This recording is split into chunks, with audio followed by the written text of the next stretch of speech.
We have more information about relationships via TikTok, Reddit, podcasts, YouTube, and every different type of framework of how to know your attachment theory, how to protect your energy, how to prevent connecting with someone with a potentially malignant personality disorder. And yet, it doesn't seem to be translating to people learning how to trust themselves more. And that's what I want to talk about today, because what I'm seeing in this information overload space is that when we're not actually clear on what we do need to be listening to internally and how to integrate all the information that we're consuming, it becomes just that. Information that we're consuming that is another rule to follow or another thing to look out for. And it actually has the reverse effect of, instead of feeling more empowered, feeling really disempowered because you're trying to prevent missteps that you may not even be aware of until you take the step. And if you're new to my work, my name's Courtney Shand. I love helping men with depth really learn to step into that space and learn to lead from there, because that's what allows you to shift out of consuming more information as rules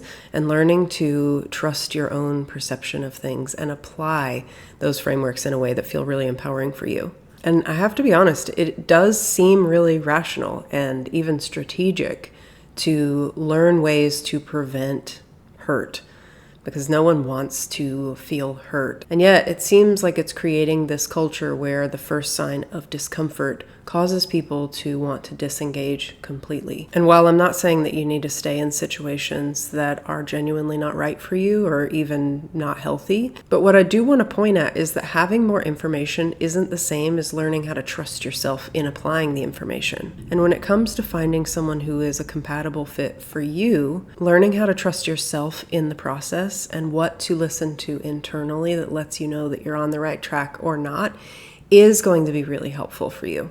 This question actually came from a conversation we were having in Grounded, the Embodiment Experience, which is a group designed to help men release what they're bracing for, what they're viscerally anticipating, so they naturally start showing up with a more authentic, relaxed presence that allows them to see what's actually happening in front of them and discern using their own internal perception how to move through that situation. And I love having those conversations. But the question came up of, everyone seems like they're so ready to move on. How do you determine if you're missing a red flag and overstaying, or if this is just part of swipe culture? And I thought this was brilliant. So I wanted to bring my thoughts here because I think this is part of a bigger conversation that needs to be had. I'm having it on the female side with For the Love of Men podcast that I co-host, and I want to bring it to this community as well. Because the pattern that I've noticed, and this was my habit as well, is that there are people who are willing to stay through the general discomfort of getting to know someone, that initial awkwardness of not necessarily knowing someone well enough yet to feel comfortable and relaxed, the tension that starts to arise as you're starting to figure out if you're genuinely compatible with someone, and even the triggers that start to come up when you're in a safe, healthy dynamic. And while there's lots of information about red and green flags, and what I don't see talked about as much is a framework that helps you calibrate your own perception so that you can really learn what does work for you and what doesn't. Because it is true that there are behaviors that when they show up, they lead to unhealthy dynamics. Not necessarily because that person is toxic. I think that's really overused in today's day and age. But really because we don't know necessarily how to be across from someone with that behavior. And we may start showing up in ways that co-create a toxic dynamic. And I'm not even talking about really extreme examples. I want to keep this in the middle for people who really desire true partnership and are showing up, exercising that partnership muscle of wanting to work things through, and are finding that people tend to lean out in those moments. Because what I think most people need to understand about what friction actually means is that it's simply that you're in new terrain. Your nervous system is going to be getting wobbly because it's unfamiliar. The fight-flight response is real, and it's not always accurate information that we need to be acting on. It really is a better measure between what feels familiar to you and where you're currently operating. The distance between those two is going to be the amount of activation that your nervous system is having. And if you are able to see it that way, again, assuming that you're in a generally safe connection, I wonder what other information you would be able to be accounting for because you're able to stay present. This is why so much of the nervous system work that we do in Grounded and in one-on-one work has to do with bringing men back to this baseline of resonance. because so much of our nervous system information is going to be covered by previous experiences that we have that we're bracing for, we don't want to experience again, and that experience of limerence, the activation that we experience when we're kind of projecting a future that we aren't necessarily certain about yet. Because this doesn't work for me and this is unfamiliar, actually feel really similar when you're in that activated nervous system state. But when you get clear on what you actually want to be experiencing and you're able to tune back into that gut response, you can start to feel viscerally whether something is appropriate for you to move towards or not. Because when you can stay present in that process, this is what allows you to take the information that you need to be accounting for so that you do start to build that grounded level of trust within yourself. You don't develop discernment by learning new information necessarily. You develop it by intentionally staying present in real life experiences and learning how to open your awareness lens to see that data differently. And this is where we get into red and green flag conversations. Because red and green flags are baked into the swipe mindset. Because everyone's looking for ways to prevent being taken advantage of, how to protect their peace, how to not waste their time, not get hurt. And while one of the most empowering trainings that I ever took was on learning how to discern healthy and unhealthy relationship dynamics, because as humans, we will default to what's most familiar to us. And most people, even from seemingly happy, healthy families, don't have a great model for every relational experience out there. And at best, without reflection, we'll default to what we've known, either becoming just like our parents or doing our best to be the opposite, which actually isn't that different from what we were trying to avoid. But if these red and green flags aren't personalized based on what works and doesn't work for you, you're not actually increasing your discernment, you're outsourcing it. Which is why when I see people making moves in their dating life based on what they've been told to do or value, and not necessarily sitting down and doing the internal reflection of what they actually want, they do feel like they're doing all the right things and they're still confused as to why they're not experiencing the types of relationships or the connections that they want. And it's usually because having a healthy, authentic relationship requires you to connect to your gut instinct, your intuition, what lights you up and expands you versus what constricts you and has you closed down. And this is the step that I think gets overlooked a lot of times in the red flag, green flag conversation, because we can be so quick to pathologize other people that we don't sit with the internal discomfort on what it is that we want and the relational awareness that we need to be gaining in these stages of dating.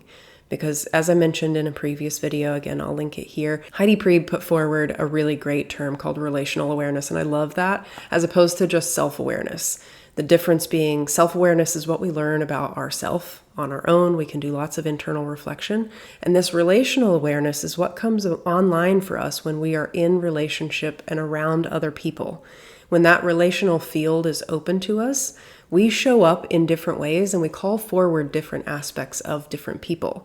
And that's why someone who was a red flag for you or displaying red flag behaviors for you can go on and be perfectly functional with the next person. It's not necessarily that either one of you was toxic. It's the relational field that was bringing up things within each of you that weren't necessarily compatible. And the more nuanced problem is that when we use superficial measures of alignment instead of deeper ones, not only does it feel like we're trying to apply a set of rules and manufacture a specific outcome, but it's also inherently having you look outside of yourself for the information that can only come from within your actual experience.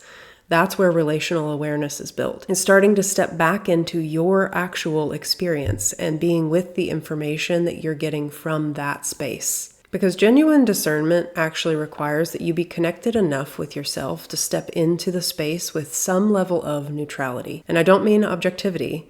Most of you think that you're being objective when you're actually just removing yourself from the situation entirely. What I mean is not bracing for a specific outcome, but actually being able to see clearly and engage with what's actually happening. And this only happens when you're willing to step fully into the relational field. And this feels really vulnerable, and it's why red flags and green flags can't get you the information that you're actually needing to move into a healthy relationship pattern. Because a lot of those that you resonate with are actually keeping you looping in either a projection or a past experience and applying that to the current situation when that may not be the case. Because true discernment isn't about learning how to follow more rules. It's about building a relationship to your own perception that you can actually trust. And the way that we help people do that is getting really clear on what you've made these previous experiences mean, the needs that show up in a relational space. And again, you can only find these when you are in the relational field, and the visceral cues that let you know that this is something that you want to keep moving towards or something that you need to steer away from or create some space from. So if you're not sure where to start, here's a question you can ask yourself. Instead of, is this a red flag, or what does this mean? What am I missing? I want you to try this one on for size. If I knew I could handle what comes next, what would I do with the information that I currently have? This does a couple things. The first one is it actually shifts you a little bit out of that risk avoidance and into believing that you're someone who has capacity to handle challenge. And what I've found both through my personal experience of this and also helping other people in this space is that when you see yourself as someone who's capable of handling challenging things, you start to shift how you see uncertainty. Instead of needing to control for a certain outcome or prevent a different outcome, you're actually able to stay in the process long enough to learn the things that will help you feel more confident as you're continuing to move through that challenge. And at the end of the day, that level of resilience is what I think you're already attempting to do, but may not have all the data that you need to co-create the outcome that you're actually after. If you're wanting to develop more of that internal clarity that allows you to build your discernment muscle and stay solid in yourself, regardless of how things are playing out in your dating experience, that is the work that we do. And Grounded would be a really great place to start. We have another round coming up soon. I'm going to put all the information that you need here and in the description below, and we would love to have you.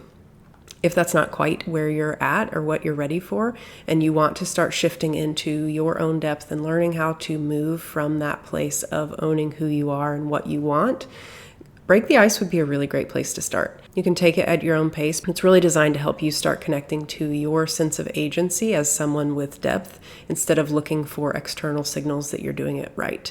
So those would be really great places to start if this content is resonating for you. And if you're not quite sure, set up a discovery call. I would love to help you get some clarity on what might be the best fit for you to get started with this type of work.